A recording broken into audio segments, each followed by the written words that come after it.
नमस्कार प्रिय विद्यार्थियों, मैं डॉक्टर पीसी मीणा, सहआचार्य राजनीति विज्ञान,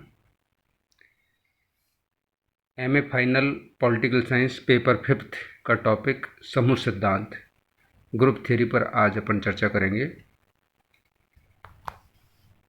समूह सिद्धांत क्या है, इसे जानने से पहले मैं थोड़ा सा आपको इसकी भूमिका बताना चाहूँगा। अभिजन सिद्धांत के असफल हो जाने के बाद राजनीति शास्त्रियों द्वारा या राजनीति शास्त्रियों का ध्यान एक ऐसे बहुलवादी प्रारूप की ओर गया जिसमें शक्ति के संबंध में यह कल्पना की गई कि वह किसी एक समूह अथवा वर्ग के हाथों में केंद्रित न होकर बहुत से स्वार्थी का प्रतिनिधित्व करने वाले ऐसे समूह में बिखरी हुई पाई जाती है जो एक दूसरे के साथ सत्ता की प्रतिस्पर्धा में लगे हुए हैं। यह सिद्धांत मूल रूप से शक्ति की बहुलवादी धारणा में विश्वास रखता है। प्रारंभिक अवस्था में जॉन फिक्स, F.W. मैटलैंड और D.G. कॉल के द्वारा इस सिद्धांत को विकसित किया गया था। आधुनिक युग में समूह सिद्धांत का जो स्वरूप है, इसका प्रतिपादन आर्थले वेंटले द्वारा किया गया है। उनकी पुस्तक द प्रोसेस ऑफ गवर्नमेंट जो 1908 में प्रकाशित हुई थी, इसमें सिद्धांत का उल्लेख मिलता है। अब सवाल ये है कि समूह सिद्धांत का अर्थ क्या है। तो समूह सिद्धांत, जिसे समूह उपागम भी कहा जाता है, औपचारिक सदस्यों से निर्मित समूहों में राजनीतिक जीवन का एकल कारणीय विश्लेषण है। इन समूहों में उनके सदस्य समूह भाव को ग्रहण करते हैं। समूह सिद्धांत के अनुसार शक्ति एक ऐसा समूह के हाथों में होती है जिसमें बहुत से व्यक्तियों के हाथों में भी शक्ति पाई जाती है।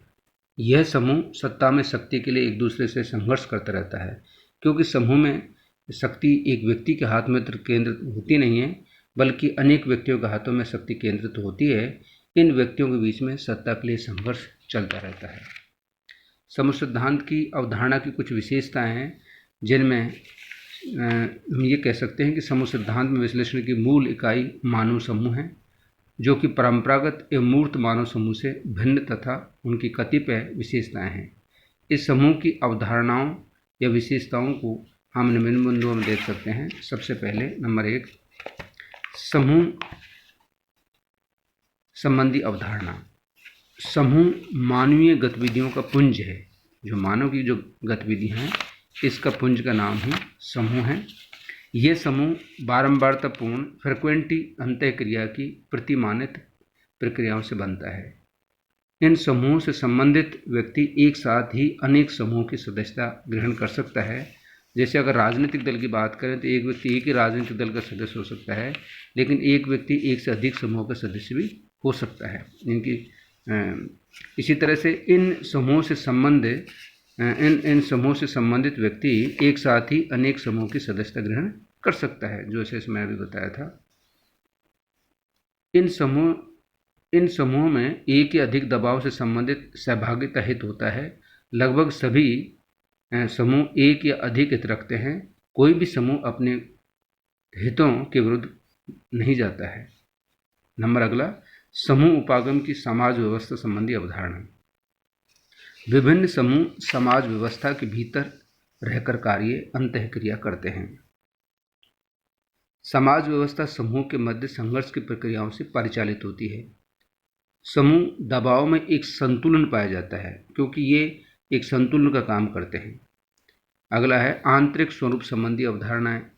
समूह में उनकी आंतरिक प्रक्रियाएं एवं संगठन महत्वपूर्ण होता है। कुछ अवधारणाएं समूह व्यवस्थाओं में किसी समूह की स्थिति बताने वाली हो सकती है। अगला है राजनीतिक अवधारणाएं।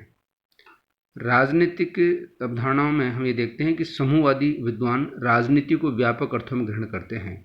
वे व्यक्ति की सभी प्रक्रियाओं, संघर्ष और सम्मंजन से संबंध रखते हैं, चाहे वे निजी क्षेत्र हो या सार्वजनिक क्षेत्र में। वेंटले समाज में निहित बलों का प्रतिनिधित्व करने या उनको प्रतिबिंबित करने वाले समूह को उच्च स्तरीय गतिविधियों को राजनीति का कहता है। समूह उपागम की शासन के कार्यों और उनकी प्रकृति विषयक धारणाएं भी अस्पष्ट लिए हुए है, लेकिन सभी समूहवादियों ने सरकार को विभिन्न राजनीतिक हित समूहों के संघर्ष को संभालने वाली समन्वित प्रक्रियाओं की स्थापना से संबंधित माना है। सरकार एवं स्वयं अनेक समूहों से निर्मित होती है। इनमें परस्पर संघर्ष और अंतःक्रियाएं होती रहती हैं। इस प्रकार सरकार व्यापक सामाजिक प्रक्रियाओं की एक लघु दुनिया है और वह हितों और दावों का एक ऐसा स्रोत भी है जिनका समाज की समस्त राजनीतिक प्रक्रियाओं में प्रमुख स्थान देख सकते हैं। इन प्रतियोगी समूहों को एक अदृश्य संतुलन प्रक्रिया में सहभागी पाया जाता है। इनकी विभिन्नताएं एक दूसरे या परस्पर एक दूसरे की गतिविधियों को प्रभावित करती रहती हैं। इस संतुलन कार्य में एक तरफ सरकार सहयोग करती है तो दूसरी तरफ खेल के नियम अर्थात अपनी भूमिका निभाते हैं।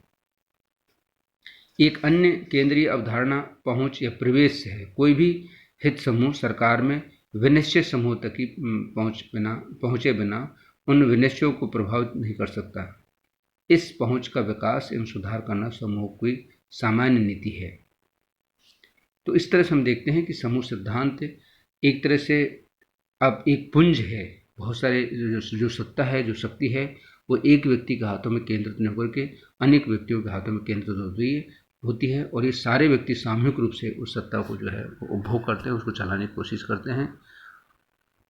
इन समूह के बीच में और सरकार के बीच में एक तालमेल होता है, एक संतुलन होता है। जो समूह जो होता है सरकार पर अपना प्रेशर डालते हैं अपनी बात को मनवाने के लिए। तो ये जो दबाव समूह है, इन दबाव समूह का उत्थान और पतन जो है होता रहता है। ये बनते रहते हैं, बिगड़ते रहते हैं, फिर बन जाते हैं, फिर बिगड़ जाते हैं। इस तरह की व्यवस्था से देखने को मिलती है। आज की क्लास में इतना ही। धन्यवाद।